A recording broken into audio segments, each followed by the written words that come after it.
begin the recording. All right, so good evening, everybody. Thank you so much for joining us this evening.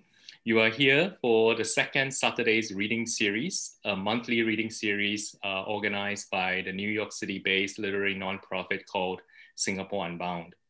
Singapore Unbound does a number of things. I am just going to put the link in chat in case you want to look us up. Among the many things that Singapore Unbound does is to organize events such as this. So we organize this monthly reading series. We also organize a biannual literature festival in New York City. And we also publish through our imprint, Gaudy Boy, as well as on our blog. So this second Saturday's event is a very, very special one because we're here to celebrate the launch of Object Permanence by Nica Bengzon. Object Permanence was selected as the Gaudy Boy Poetry Book Prize winner by Singaporean poet Cyril Wong. So both Nica and Cyril will be reading for us this evening or this morning, wherever you are. But before I invite them to read their work and to talk to you, I do want to introduce to you the rest of the Gaudy Boy team. I myself am the publisher and editor-in-chief of Gaudy Boy, but assisting me most capably and most miraculously is Kimberly Lim. Kimberly, you want to say hello to everybody?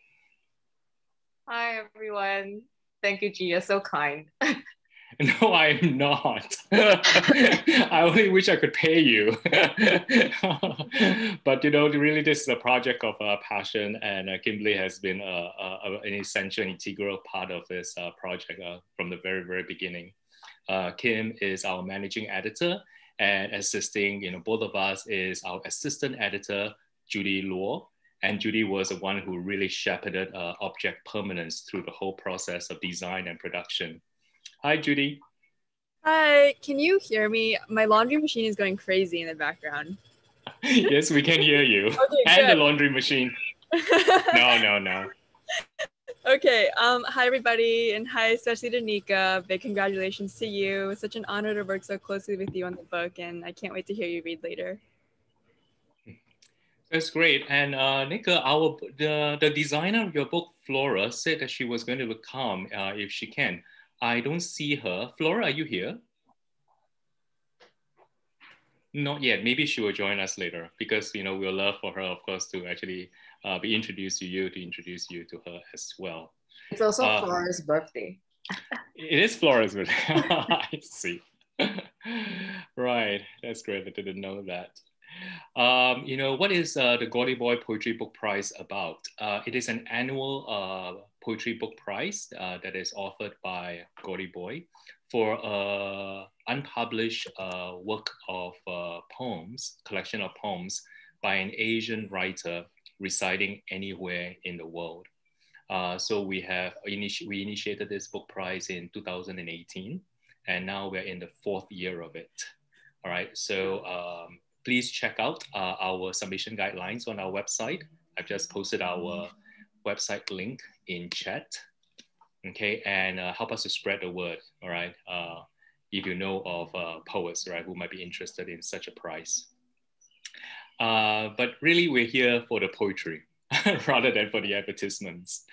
And we are really so happy to celebrate Object Permanence because the way we judge the prize is that the 3 of us, Kimberly, Judy, and I, would read through all the submissions individually. So we do not divide them up. We all read the 30, 40 manuscripts that come through the door. And then we get together and we decide, on the 5 finalists before handing those finalists over to the judge, the finals judge for judging. And from the very beginning, I can very honestly say we were already very, very taken with Object Permanence. All 3 of us were really, really love the manuscript for what it is trying to do as it looks at an issue that is actually very, very timely. It's about, medical care, it's about healthcare. And by examining the language of medical and healthcare, it tries to probe for the gap between the promises and the reality. So we were very pleased when Cyril Wong, our judge, actually picked Object Permanence as the winner of the prize. I will let Cyril say more about the book that he picked. But right now, we do want to hear from Cyril himself, who has a new book out too. Congratulations, Cyril. Yes. Okay, that was my turn. Okay, Hi, let me introduce everyone. you. Cyril Wong has been called a confessional poet, according to the Oxford Companion to Modern Poetry, based on, open quote, the brutally candid sexuality in his poetry, along with a barely submerged anxiety over the fragility of human connection and relentless self-querying, close quote.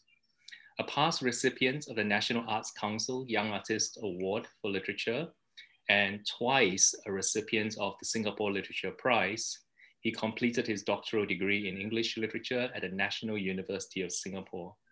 His latest collection is Infinity Diary, published by Seagull Books. So everybody, please put your hands together for Cyril Wong. Hi, everyone. This is, okay. I had no idea what to read, and it's strange that I'm reading during this session, actually. I would actually like to just talk about Nica's book, but I guess since I'm being invited to read something, I'll read something strange, if that's okay. It's from Infinity Diary. It's a kind of prose poem rant / diatribe. It is written in response to the writings also of a lesser known writer called Bonnie Hicks in Singapore. She is quite possibly our first supermodel, if we can call it that. Everyone knew her as a supermodel, but also she was actually a really, of course, because she's a supermodel, she can't write, right? So no one really took her seriously. No one took her writing seriously, but her writing was really very spiritual, very thoughtful. But she also died in a plane crash, very young. So, and then the memory of her kind of like faded very quickly. And I just wanted to write this in memory of her, but also to quote her writings, as well as to write a love letter to my partner, which this book is really about. So I'll just get into it. This is called Plain Speak, Holes, Lines, Bonnie Hicks. Whether we know it or not, we still wait for each other to go. Every morning, another sentence appears in my head. I appear, I believe these lines add up to a story. Nothing tallies. We never stop trying to become what others told us we cannot be. Everyone carries on, unjust or not. Always something that fills the mind before anticipation, before knowing how long it remains there. Just because you see a hole, you keep wanting to fill it. I want to love with greater openness, but I grow suspicious and strange. People seldom care as much as they like to. Limited perspectives aside, everything is a surprise. Can you guess the exact moment of your childhood that made you what you are today?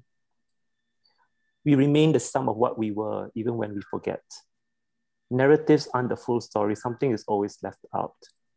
You told me you were sexually molested as a child in the cinema. Pete's Dragon was playing, and it was the year I was born. Tragic synchronicities are only funny to me. Present tense is future perfect. Everyone has opinions, all that noise. 20 years after the abuse took place, Silk Air Flight MI-185 crashed into a Sumatran river. Before poets became more honest in writing about their own lives in Singapore, there was Bonnie Hicks, who was killed on that plane. Her fiancé died beside her. Was she lucky or unlucky? She was a fashion model who wrote about topics like sex that made stupid Singaporeans uncomfortable. She also wrote, health is merely the slowest possible rate at which one can die. Heaven can wait, but I cannot. I cannot take for granted that time is on my side. I experienced great happiness and great sorrow in my life. While the great happiness was uplifting and renewing, the sorrow ate at me slowly, like a worm in the core of an apple. The sorrow which I experienced was often due to the fact that my own happiness came at a price. That price was someone else's happiness. Another poet, Grace Chia, eulogized Bonnie Hicks in her poem, Mermaid Princess. Spoke too soon, too loud, too much out of turn, too much of I. The government doesn't care about your feelings. Just make sure you contribute to society. I like what Bertrand Russell writes in Praise of Idleness. A great deal of harm is being done in the modern world by belief in the virtuousness of work, and that the road to happiness and prosperity lies in an organized diminution of work. He defines work like this, of two kinds. First, altering the position of matter at or near the Earth's surface relatively to other such matters. Second, telling other people to do so. The first kind is unpleasant and ill-paid. The second is pleasant and highly paid. Singaporean politicians are highly paid. When I write, things become clear to me. When I seem random, I become even clearer. I'm clearing matter from the surface of my mind. On BBC News, the Prime Minister spoke about the law that criminalizes gay men in Singapore. An uneasy compromise. I'm prepared to live with it. A friend and poet responded on Facebook, who will not be named. What the fuck does what you are prepared to live with have anything to do with actual gay people, you worthless, spineless, overpaid shit nugget of an amoeba? My favorite kind of homophobes are those that believe they aren't homophobic by virtue of the fact that they feel sorry or compassion for us. I can live with bullshit. Bullshit never gave me much of a choice. Religion teaches us to be grateful. Fuck religion. When there are no more thoughts in my head, it means I have no more you in my head. Another friend of mine died today. Drugs and illness killed him. He took drugs because he was depressed. He didn't think he was depressed. When society tells you what you are is wrong, this does something to you. Somebody once close to me insisted that bad medical care was the main cause of his death.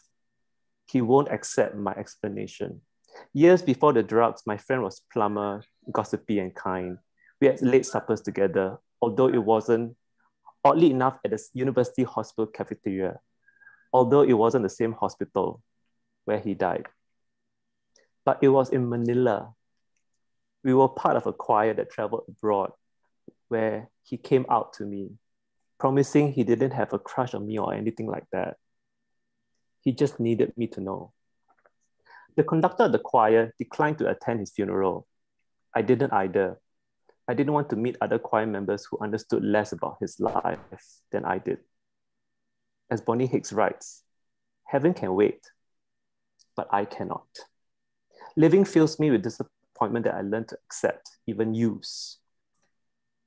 The indigenous Cree have a word called ayakyu that translates as neither man nor woman. The Navajo have nadlehe, or one who changes.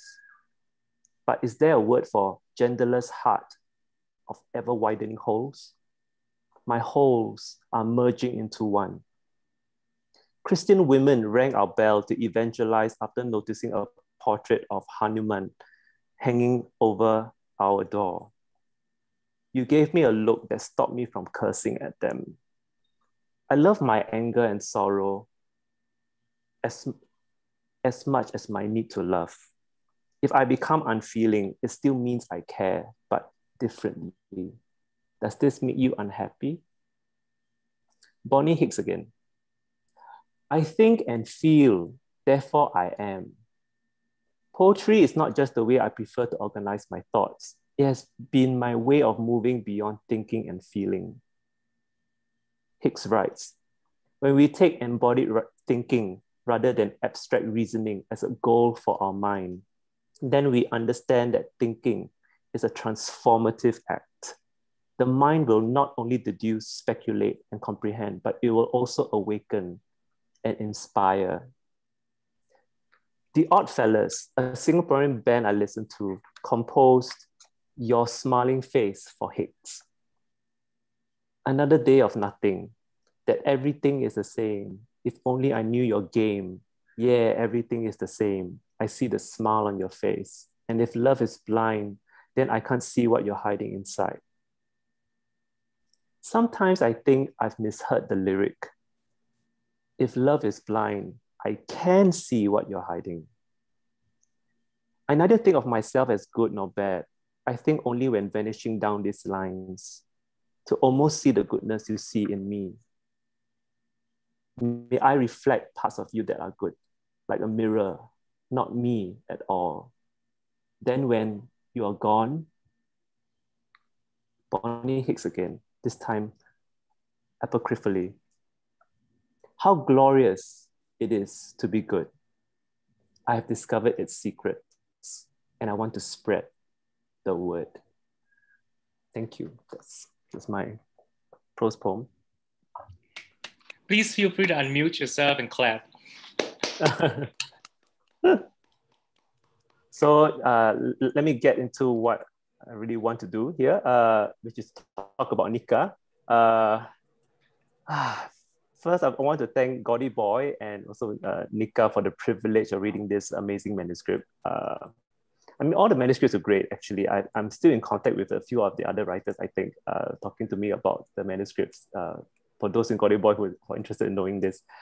But with regarding my response to Nica, I think one of the initial thoughts for me was to talk about what poetry means to me first, as a reader, before anything else, whether it's a poet or a judge. Poetry is for me the most intimate of all the art forms. And in my limited life experience, I've done many, many different kinds of art forms. And poetry is still the one that rings the truest for me. It's the most intimate, it's the most true. And my favorite poets have full-bodied voices whose hearts and minds I can almost enter when I enter their work. It's as if I get to know them really well.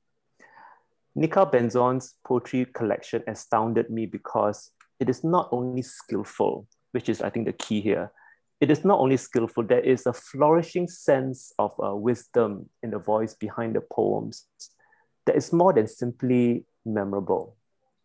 It is remarkable that this voice is still powerfully conveyed and sustained through poems that shine coherently and consistently through stylistic leaps and tonalities. As I already mentioned, for example, I think earlier on in my critical response to the manuscript for Gaudy Boy, it is done through subversions of the conventions of, for example, documentary voiceovers, exegeses, confessional lyrics, filmic criticisms, and others. So all of these different styles, the voices comes through and is reflected through them to convey a very powerful truth. Without heartlessness or overweening intellectual glee, her poems demonstrate intelligently and with irony how we betray ourselves even when we speak, or maybe especially when we speak. And the practicalities of everyday language are already and always limited, and limited especially by the ways that we think that we know ourselves and each other. Here is a poetry that teaches us to do better, that encourages and inspires us to do better, not just by the words that we choose, the language that we use, but by second-guessing our intentions whenever we attempt to understand and categorize ourselves in relationship to each other in this increasingly isolating and divisive world. Yeah. So that's it from me. So on to Nica. Oh. Thank you, Cyril.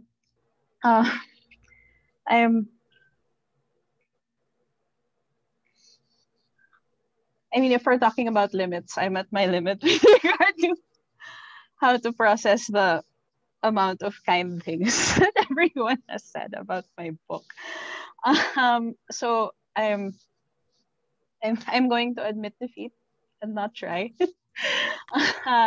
And I'll just get straight to the poems if that's all right with everyone. I have 3 prepared to read today. Again, I'll just go through them one at a time. I've sort of tried to be true to the spirit of the collection and to pick one part from each of the sections, each of the first 3 sections. So the first is called the law of impenetrability. Quality of matter. No 2 bodies can occupy the same space at the same time. We can experiment around this hypothesis. If A drops a stone into a full cup of water, the stone will displace the water. If A drops an egg from the kitchen counter, it will blow apart when it hits the floor.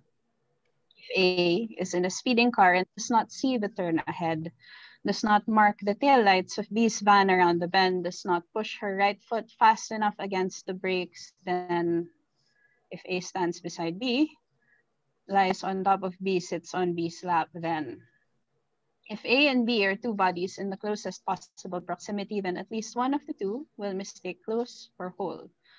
Possibly both will make this mistake, will imagine breaking themselves down to the same subatomic particle.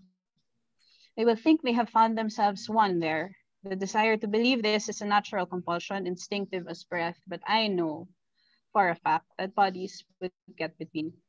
All matter is impenetrable by no more opaque surface than flesh, no sites for connect but collide. Emergency, there's been an accident. In light of this law, record your findings.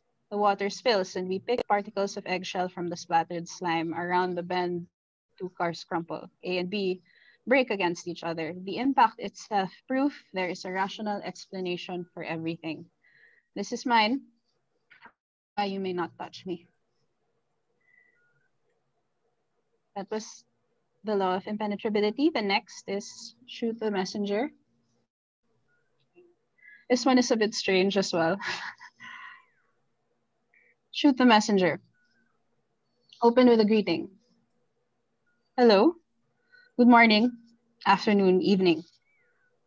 Identify yourself. Ask the identity of the person you are talking to and their relationship to the patient. This is a resident at hospital.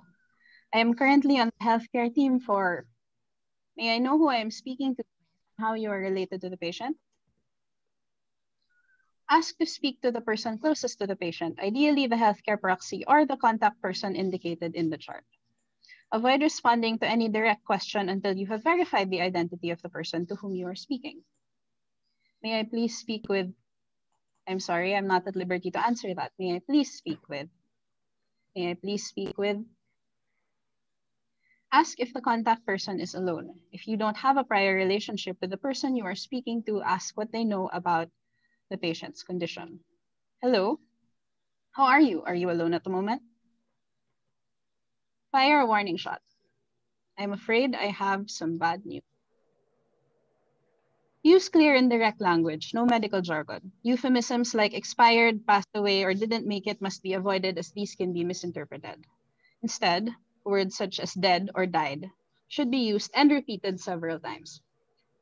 I'm sorry, has died. Speak clearly and slowly. Allow time for questions. Be empathetic.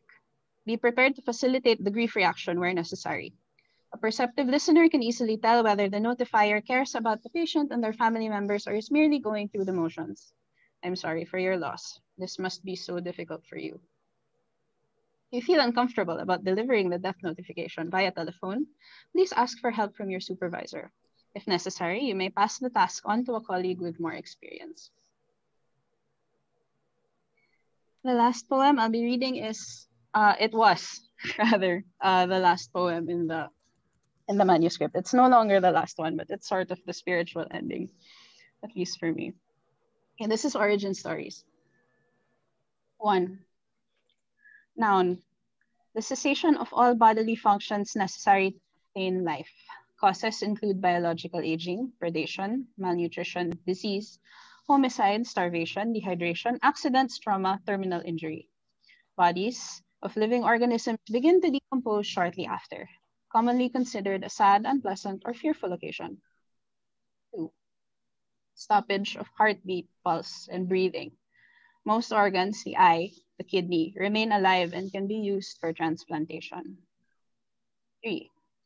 The degeneration of tissues in the brain followed by the failure of most organs. These cannot be used for transplantation. Rigor has set in. 4. And the Lord said unto Moses, tell your people to mark the blood of a lamb above their doors, and I, seeing the blood, will pass over you and not suffer the destroyer to enter. 5. Death came airborne into the world when lightning first cracked open the egg of the sky, spilling an oily black rain of snakes. 6. The end of the world is hidden in a triangle of ocean into which entire cities have disappeared. 7. No one knows the name of the fruit anymore, but rarely someone will have dreams of its sweetness, of the garden and the swords of angels. 8. In some mythologies, the first thing to die is a man with an infant son in his arms, dancing backward into the sea. Is a king's beautiful daughter, is the youngest and most beloved of the ancient gods. 9. A boy in striped pajamas, a robed skeleton on horseback who speaks in capitals, drinks tea, adopts daughter, names a son-in-law, gives his manservant Sundays off, a smiling girl with a black umbrella, Brad Pitt, David Bowie, your boyfriend, anyone who wears a human face, goes by a nickname, speaks. 10. The Lord said, I have already saved the good, all those who never truly belong down here. What will we do now? It will come to us. 11. In the oldest days of the world, Bathala could chase death down to the point of a spear. Bathala could drive it into the body of an animal, wild hen or dog or boar, blood beating in a thing of living flesh. 12. The truth is that it was a jar, not a box. The truth is it was beguiling as the woman, sloping like a pair of hips, sapphire and rose quartz and jasper like so many eyes shining out of the lid. Gathered at the bottom, we find hope pooling under the dark. 13. We bury our loves, dreaming one day, a century hence, they will return as trees. Thank you. Thank you so much, Nica. Everybody, please feel free to actually, unmute yourself and clap or say anything you like.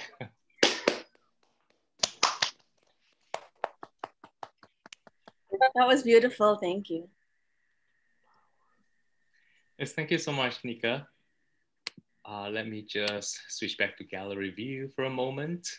And Nica is very happy to actually, field questions from any of us. So if you have a question for Nica about her book, about her writing, or even about the literary scene in the Philippines, all right, please put your questions in chat, okay? And then, I will either read your question for you or call upon you, all right, to ask your question, all right? So please go ahead and put your questions, all right, in chat. I will just, get things rolling by asking Nica a question first, if I may, Nica. Please. Yeah, so my question is, how did you, begin writing Object Permanence?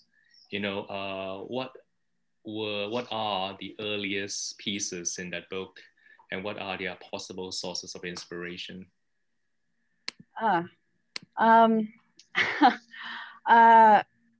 In a funny way, Object Permanence began when I was born, basically. It's a project that in a way has been a long time coming because I am the daughter of doctors. I come from a family of doctors and hospital administrators. Any fucked upness in the book is due to that, most completely. What that means is that I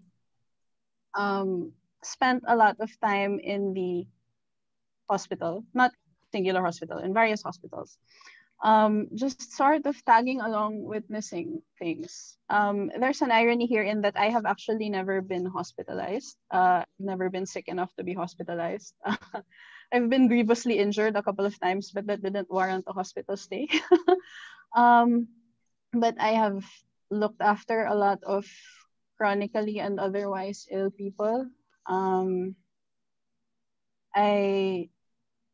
When I was an undergrad, I joined an organization that asked you to do therapeutic play with pediatric cancer patients in public hospitals, which are vastly, vastly different. If you're familiar with, the state of healthcare in the Philippines, vastly, vastly different, obviously, from, the private hospitals that like I was exposed to in my childhood. So I have always sort of grown up in a weird proximity to, to the healthcare scene, and but I've always sort of, again, been an outsider to it as well. I have no head really for science.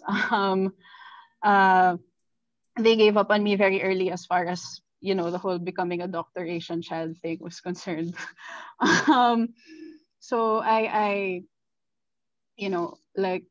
like never really understood that side of it, but I wanted to. And so the that preoccupation sort of followed me, like first very passively initially, obviously, until I got to grad school, and then I got to the point of, you're going to have to produce something um, to sort of anoint your time in this program. So, and I had been writing the poems that would eventually make up Object Permanence for a long time by then. The funny thing about a lot of the poems in this collection is that in many ways they were probably like sort of the products of a different version of me. Many of them are quite old. If I'm not mistaken, A Miracle Story, which is about Jesus, was, I think, first written in my undergrad years. Which, as Paco informed everyone, was quite a while ago now. But most of the poems in the collection I wrote over the tenure of my master's program at the University of the Philippines. So that was around between 2013 to 2019, I believe.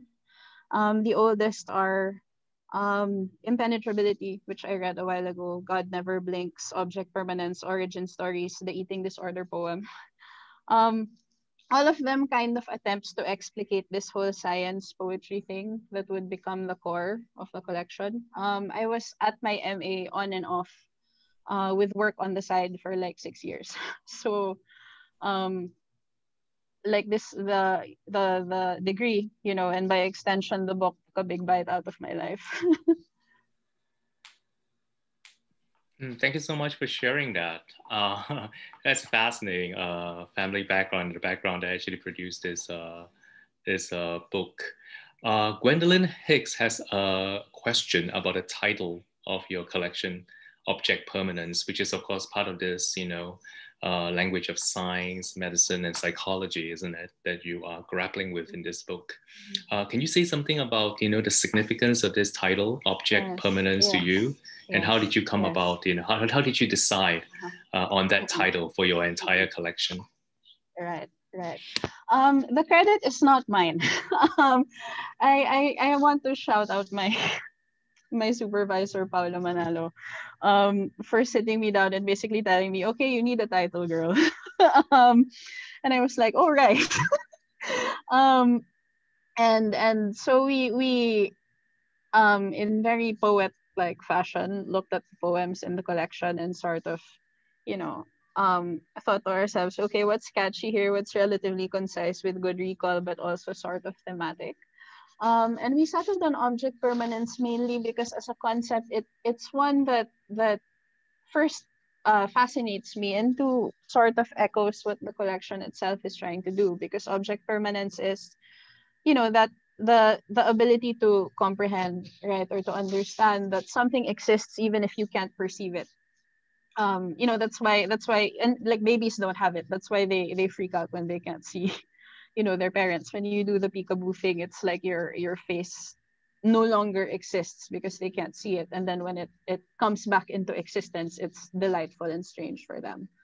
And that sort of anxiety about not being able to ascertain for yourself that something is real, or that something is, to put it like in a in a less lofty way, that something is still there, that it's literally still there, is, sort of the thing that the collection as a whole is preoccupied with.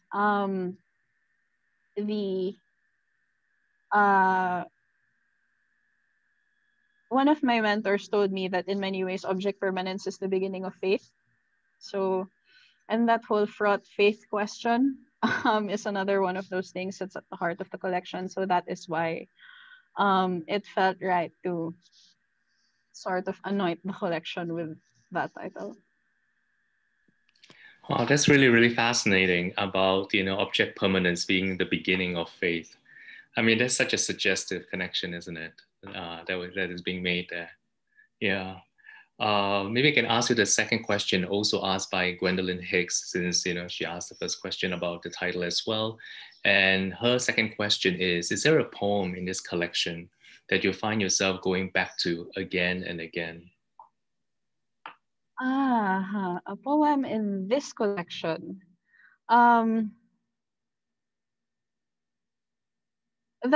The part of me that wants to be tongue-in-cheek wants to say no, because I want as little to do with my own work as possible. But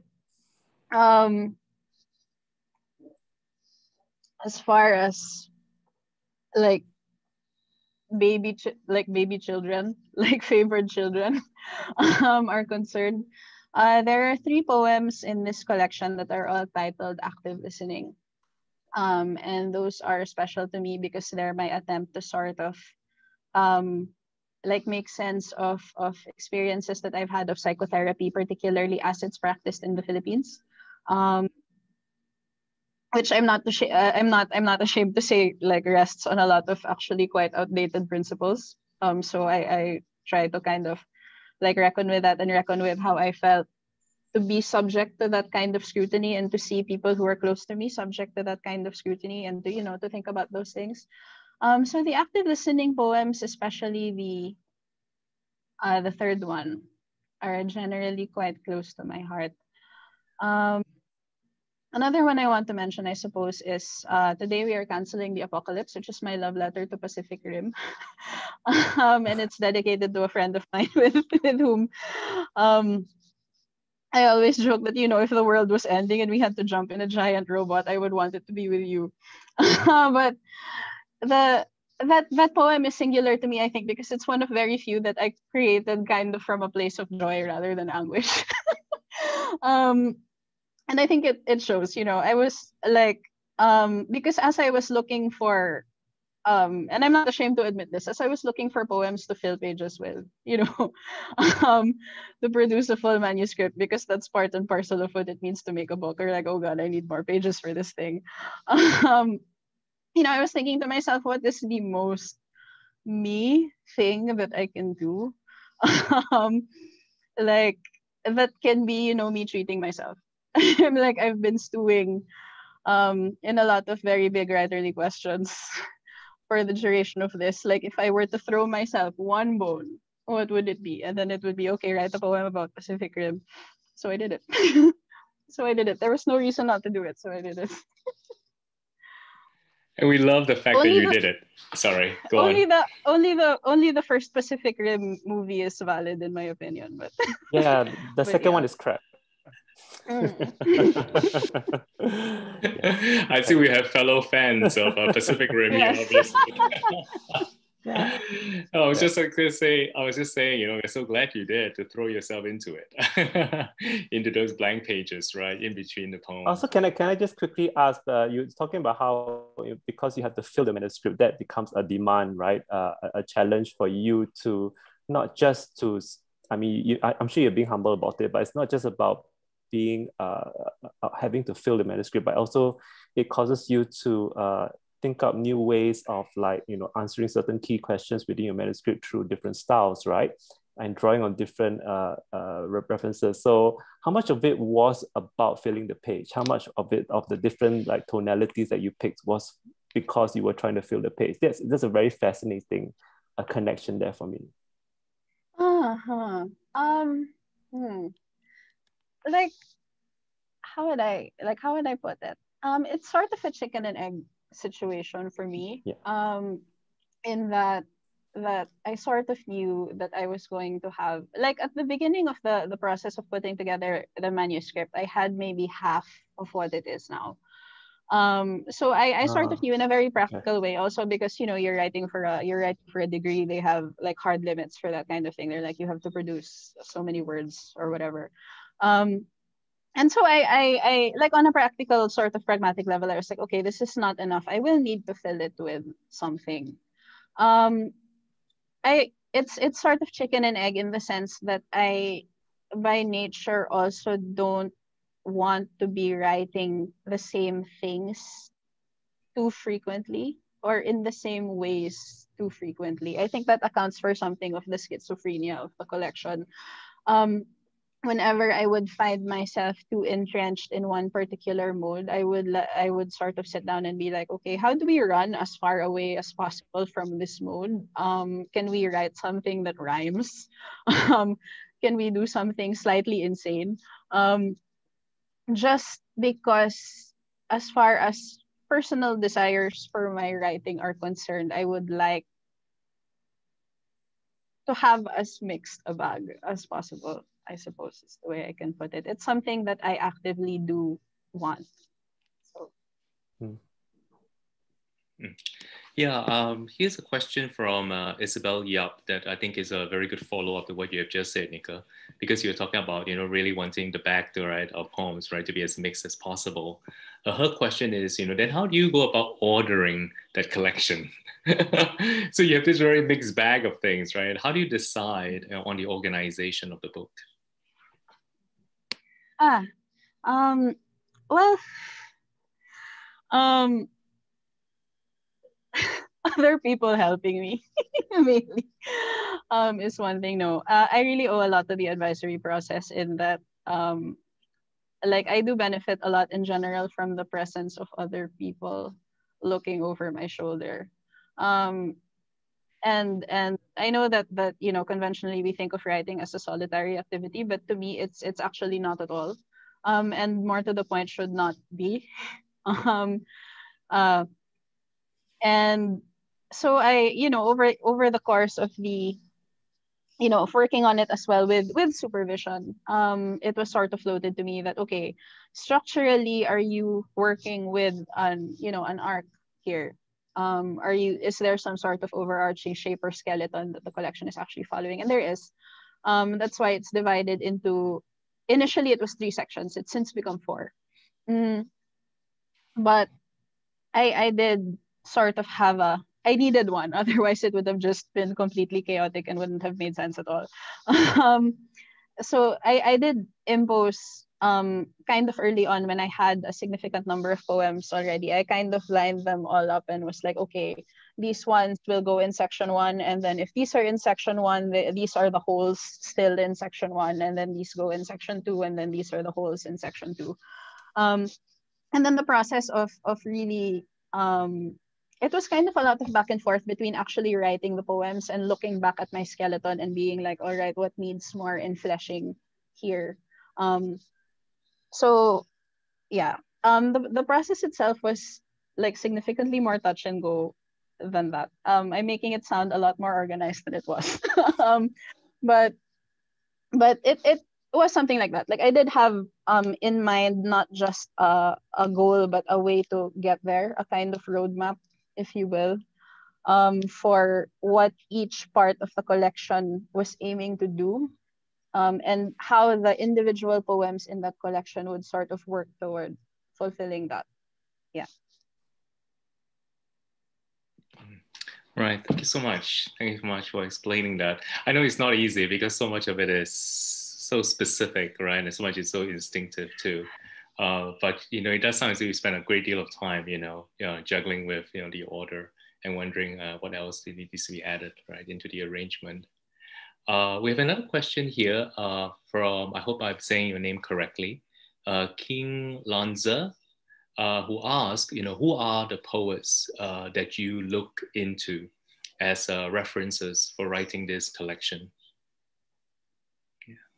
Were there any poets or maybe other writers and artists, in addition to poets?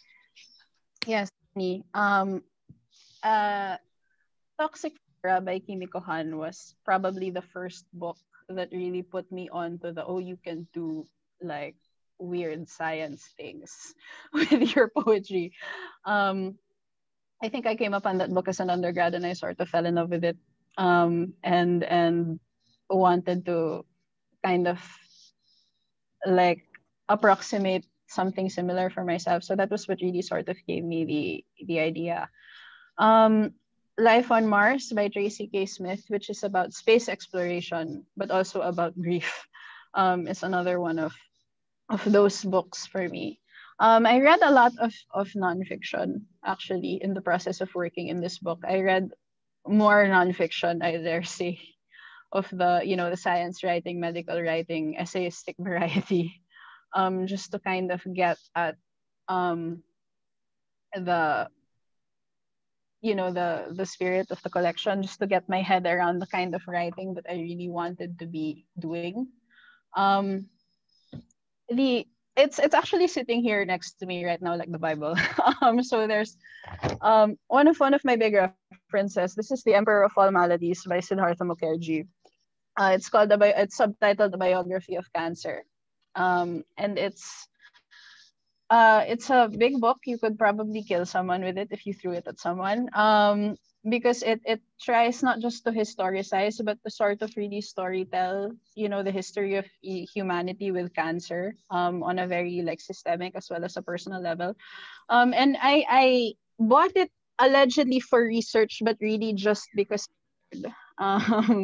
And so I read most of it. I haven't finished it because it's a lot. Like it's a lot, both substance and in terms of just like heaviness. So I haven't finished it, but it was really a big guiding text for, you know, for writing the book. So that's very, very interesting, because I think that really ties in with Steph Tran's question. And their question is about the kinds of research you did while writing these poems. You just mentioned, right, that book, that big book about cancer. As you're reading that, you know, that kind of non-fictional works in preparation for your writing, how did that change perhaps your own prior, you know, feelings and thoughts about poetry? What were you discovering as you were writing these poems? Discovering. What was I discovering? First, that I love, how do I call it? Like I at some point in the collection, I went off the deep end and decided that the remaining poems were going to be as unpretty as possible. I think anyone who reads the book can sort of tell which ones those are. But because I was a creative writing undergraduate, and I took my undergraduate degree in creative writing, and in the Philippines we have a big lyric tradition. So I went into the book knowing a lot about how to do pretty things with my words. And then after a while, in the process of engaging with the subject matter, as well as, you know, doing research, figuring out, you know, the kind, like exposing myself to the kinds of language that doctors and patients and therapists and researchers have for these things. A lot of the lyricism impulse kind of quieted down in favor of, okay, what other things can we do, you know, with the words that we're using, and what are the limits as well of the approaches that we have for using words in the first place. So that's part of it. Like the lyricality of the collection, I think, is something that kind of waxes and wanes throughout, which is something that I did mean to do. It was something that felt more urgent to me the more I added poems to the collection. Oh, that's great. And perhaps this is a really, really good place to hear another poem from you as a way of actually rounding up this Q&A and this event. I think we have managed to get to most of the questions that were actually asked by our guests. Yes. And, you know, there's nothing better than just going back to the work. So if you don't mind, I'm actually putting you a little bit on the spot and surprising you, Nica, but would you read us another poem to finish off the event? I would love to. I would love to. I'll read one of my unpretty children for you. This is active listening. You say, we haven't heard from you. What are your thoughts? I say, well, Doc, I'm not sure what you want me to say. That's a truthful thought. That's one you got out of me. Next, you say you've been quiet all the time. How do you feel now? Right now? And I say, now? Right now? Right now, I am feeling an ache in my back. Dull, localized between the scapula, a 4 out of 10. If you would like me to rate my pain. A little like how I imagine growing wings with like a pretty metaphor on the side of that. That counts, doesn't it, for something I'm feeling? Was that what you wanted to know? Are you going to tell me to lower my shoulders because I hold them like a boxer? Because your educated gaze can identify the 50 ways I'm strung tight, sitting across you in this beautiful white office with flowers on the table, not telling you what you expect to hear. Ask why I curl my hands in like flowers yet to bloom, open them only to curl them tighter until my knuckles are all bare bone, no flesh to speak of, and my palms would have little moons dug in them if I wasn't the sort of person to bite my nails down. Tell me the sort of person I am. I know that's what they're paying you to do. You say you look like a girl who needs to lose it for a while, and I ask, lose it like my brother almost lost it, lose it like we almost lost him, like we didn't just cut it deadly close. I ask, so this is all just data then? I ask, do you have a file in one of your desk drawers for girls like me? Is there a word for us, the sort of word you'd use in an academic study, the sort of study that gets you gigs at conferences where everyone wears spotless white and speaks the same spotless language and knows exactly what you mean when you say girls like her? Kids like that. I fucking know what words are, Doc. I deal in them the same as you. When you smash them against a solid surface, you'll get a cutting thing, all edges, no way to hold it that doesn't also bleed you from the places you touch. No apologies. I'm sorry you did ask what I was thinking. Am I losing it to your satisfaction, Doc? Do you want more cliches about things that shatter? Do you want to break me open with your questions and take credit for every vein of coal you used to join the sundered pieces? I know the metaphors you use for this. I know how scar tissue forms thick and armor-like over skin, and that's what passes for growing strong. What builds character, what raises chances of survival, as if survival's the only name of this game. As if all that matters is I'm alive now to be a good story, the kind someone else can learn from, right? As if my brother is sleeping soundly and I'm here in your office to tell you everything turned out all right in the end after all. Right, Doc? I'm supposed to say it's all right. So that when you're finally through with studying me, you can have the last word. Turn me over to my family and say, here's your beauty of an eldest daughter. Look how she glitters now, and forget how we let her fall. Thank you. Please feel free to unmute yourself and give Nica a big round of applause.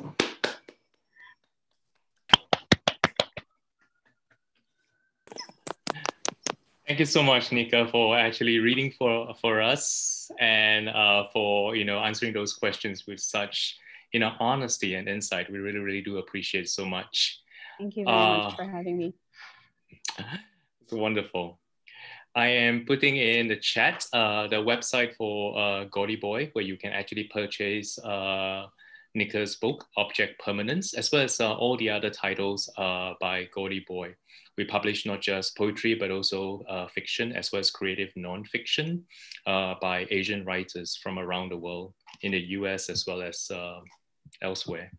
The other thing we also want to tell you is that, in solidarity with low-income Asian immigrant communities here in the US, in the face of rising anti-Asian bigotry, our press, Gaudy Boy, has decided to actually donate all sales revenue from March through May to the Min Kwan Center for Community Action. The Min Kwan Center is based in Flushing, Queens, and they especially help low-income Asian immigrant communities to fight eviction from landlords. They provide social services, and they also help in turning out the vote. So this is an organization whose mission we truly believe in and are very much aligned with the mission of Singapore Unbound and Gaudy Boy. And we hope that many of you would actually purchase our books so that we can make a generous donation to their work. But this has been a wonderful morning / evening of poetry conversation. It's so wonderful to hear Cyril's work, I think, in conversation with Nica's. I think Cyril has chosen his reading very cannily with all that, he's very, very, characteristic Cyril, but yet I think, what I hear you read very much speaks to Nica's work as well on so many different levels. So it's such a joy to actually have both of you today. So thank you very much, Cyril Wong, for your writing, for judging this contest, and also for being here today. And thank you so much, Nica. We hope that this publication and this prize will be a source of some encouragement to you to write on, because we really believe in your work. Yeah. Thank you, everybody. So feel free to hang out a little bit more if you like. We'll still be around for the next 10 minutes or so. But otherwise, I will say good morning or good evening to you. Thank you so much for joining us. Bye for now.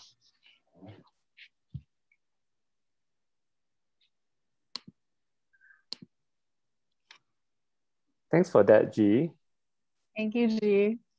Oh, you're very welcome. Yeah, you hit the nail on the head. I mean, I picked that because, a bit of it's like, there's a bit of Nica in this poem of mine. I thought I would like to share that one.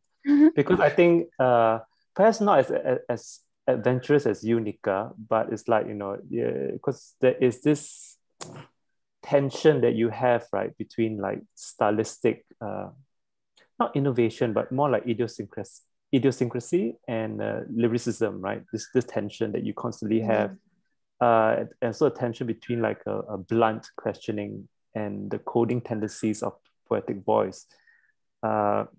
For me, there is no tensions because I have a singular purpose for why I want to say certain things. I have something that I need to say. I want to get it across in a way that is like true to me, true to the context of the time and stuff like that. But in your case, do these tensions get resolved for you as a poet in the process of writing a manuscript, or are you still exploring as we speak? No. That's one of the I suppose the maddening but also the fun things about poetry for me is that nothing is ever really resolved.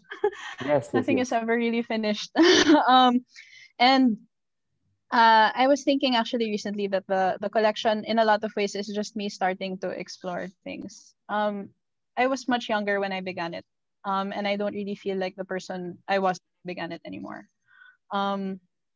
So it's definitely more that the questions create more questions. But that's the fun of it. That's the fun part. Yes. Yeah. that's the fun of it, right? That's the fun of it, I suppose. Yes.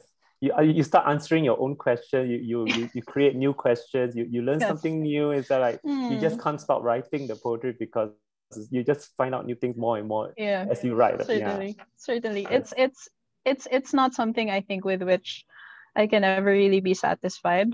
But I like that it is. So exactly.